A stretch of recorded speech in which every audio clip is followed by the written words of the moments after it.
Halo teman-teman, perkenalkan saya Arifin Riswanti dengan NIM 2020-31020.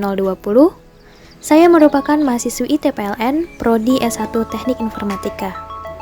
Saat ini saya ingin mengajak teman-teman semua untuk belajar mengenai organisasi dan arsitektur komputer dengan pembahasan desain prosesor dan datapad.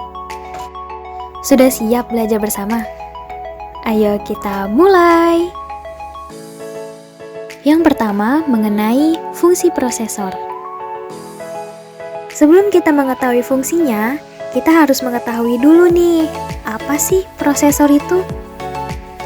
Nah, di sini artinya, prosesor itu merupakan otak dari segala proses yang ada di dalam komputer. Bisa dikatakan sebagai komponen terpenting dari sistem komputer. Prosesor ini dapat melakukan operasi aritmatika, logika, pengendalian input dan output yang ditentukan oleh instruksi dalam program. Sekarang kita beralih ke bagian-bagian di dalam prosesor. Di dalam prosesor terdapat 3 komponen utama. Yang pertama ada aritmatika logic unit atau yang biasa disingkat dengan ALU. Tugasnya ini yaitu membentuk fungsi-fungsi pengolahan data di dalam komputer. Yang kedua ada control unit atau yang biasa disingkat dengan CU. Ini merupakan salah satu komponen utama prosesor yang bertugas untuk mengontrol operasi prosesor dan mengontrol komputer sehingga terjadi keterkaitan kerja antar komponen dalam menjalankan fungsi operasinya.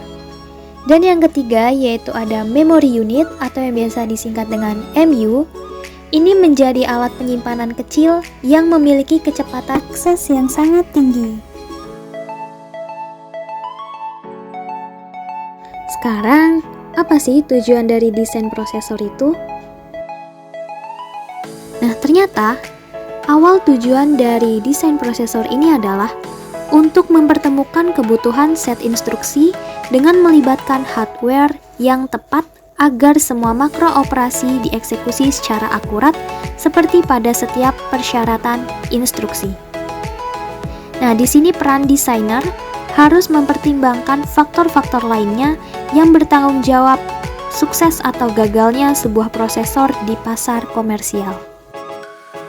Nah, tadi adalah macam-macam prosesor. Sekarang kita beralih ke jenis-jenis memori. Jenis-jenis memori ini terbagi menjadi 4. Yang pertama ada PROM atau Programmable Read-Only Memory yang merupakan sebuah chip memori yang hanya dapat diisi datanya satu kali saja. Jadi, sekali saja program itu dimasukkan ke dalam sebuah PROM, maka sebuah program tersebut akan berada pada PROM selama seterusnya. Yang kedua ada MAX-ROM. MAX-ROM ini tidak dapat ditulis ulang, sehingga tidak dapat di-upgrade. Yang ketiga ada EEPROM atau Erasable Programmable Read-Only Memory yang merupakan sebuah ROM yang dapat diprogram ulang dan dapat dihapus. Yang keempat adalah EEPROM atau Electrically Erasable Programmable Read-Only Memory yang ini merupakan tipe khusus dari PROM yang bisa dihapus dengan memakai perintah elektris. Bus memiliki peran yang sangat penting dalam hubungan antara CPU, main memory, dan juga device input-output. Hubungan antara CPU dengan main memory melalui jalur bus yang dilekatkan pada MDR atau MAR dan control unit di dalam CPU.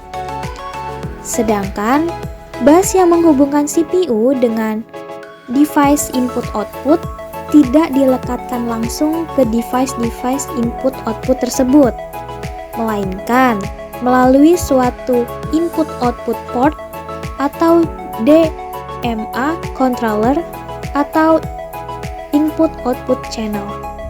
Tipe-tipe prosesor ada 4.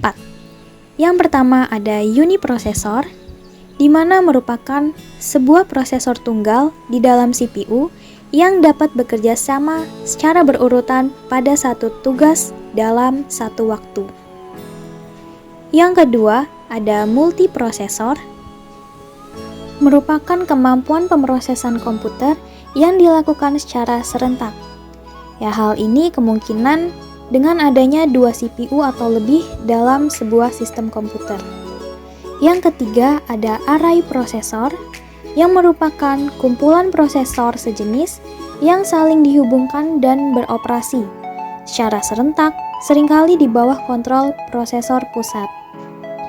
Yang keempat ada network processor, di mana merupakan sirkuit terpadu yang memiliki set fitur khusus ditujukan pada jaringan domain aplikasi. Selanjutnya yaitu proses desain prosesor. Dalam langkah-langkah mendesain prosesor, terdapat 5 langkah. Yang pertama, mengerti dengan baik setiap instruksi. Yang kedua, menetapkan sumber daya hardware yang dihubungkan melalui register, flag, stack, dan lain-lain. Yang ketiga, menerjemahkan setiap makro operasi dengan satu atau lebih operasi transfer register. Yang keempat, mendesain datapad dan menganalisa sirkuit dari datapad tersebut.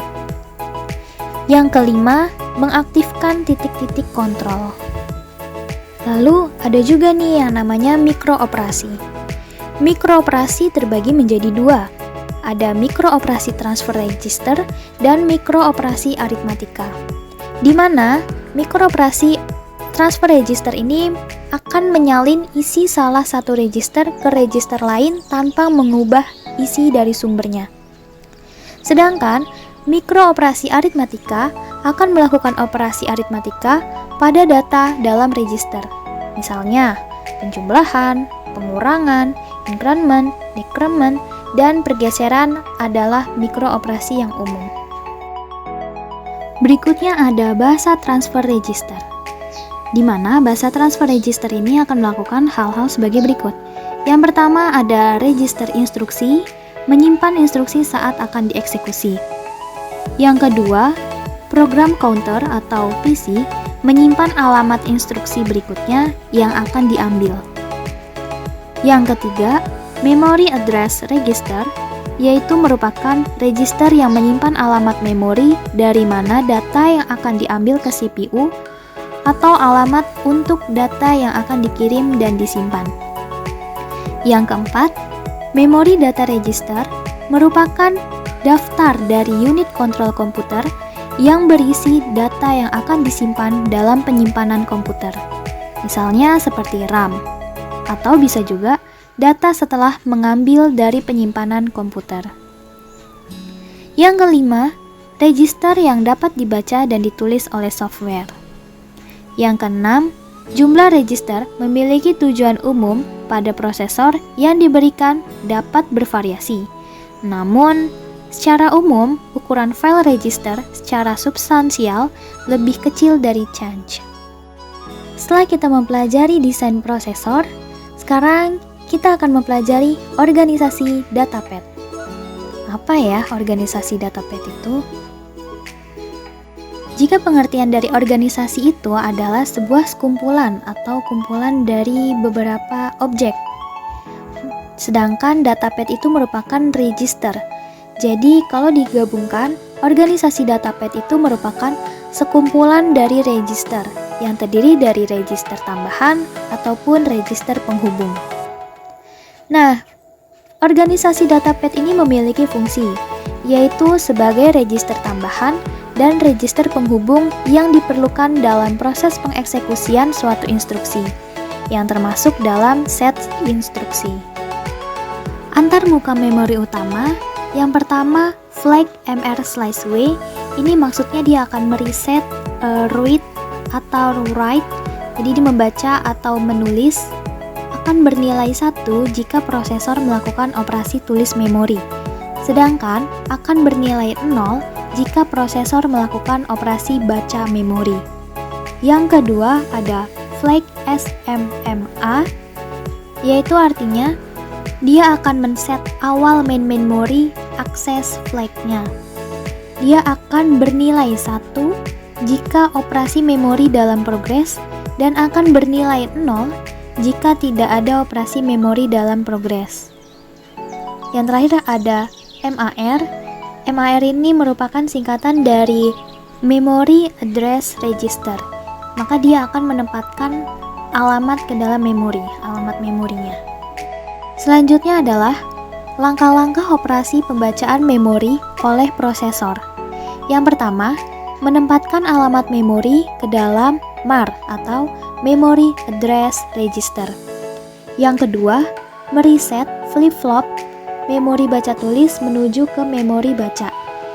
Yang ketiga, men-set flag SMMA. Yang keempat, memeriksa apakah flag SMMA ini sudah menjadi 0. Ketika sudah menjadi 0, maka prosesor akan meload atau menyalin data dari memori ke MDR atau Memory Data Register. Baik, sekarang kita ke operasi penulisan memori oleh prosesor. Langkah-langkahnya yang pertama yaitu menempatkan alamat memori ke dalam Memory Address Register. Yang kedua, menempatkan data dalam Memory Data Register. Yang ketiga, men-set flip-flop memori baca tulis menuju memori write atau tulis. Yang keempat, men-set flag SMMA. Yang kelima, memeriksa apakah flag SMMA itu sudah menjadi 0. Jika sudah, maka prosesor memulai operasi yang lain. Selanjutnya ada register file. Nah, register file ini terdiri dari sekumpulan register prosesor. Ada dua jenis, yang pertama ada program addressable register dan scratch pad register. Di mana yang pertama, untuk addressable register itu digunakan untuk menyimpan operan dan hasil. Lalu, untuk meregister khusus seperti stack pointer. Dan yang kedua, scratch pad register digunakan untuk register sementara oleh control unit. Dan yang kedua, untuk penyimpanan hasil sementara, bisa juga sebagai konstanta yang diperlukan selama eksekusi suatu instruksi. Yang terakhir yaitu macam-macam instruksi. Macam-macam instruksi di sini saya menyebutkan 5. Ada instruksi halt, dia akan menghentikan siklus instruksi. Ada instruksi jump, dia akan bercabang ke alamat instruksi. Ada instruksi load, digunakan untuk menyalin isi suatu lokasi memori ke dalam suatu register. Ada instruksi store, nah ini kebalikan dari load, di mana isi dari suatu register akan disalin ke dalam suatu lokasi memori utama. Yang terakhir ada instruksi noob, dia akan menghentikan semua instruksi sehingga fase eksekusinya selesai. Sekian belajar bersama kita kali ini. Kurang lebihnya mohon maaf, semoga video ini bermanfaat. Terima kasih kepada teman-teman semua yang telah berkenan untuk belajar bersama. Sampai jumpa dan salam sehat bahagia, semangat selalu. Terima kasih.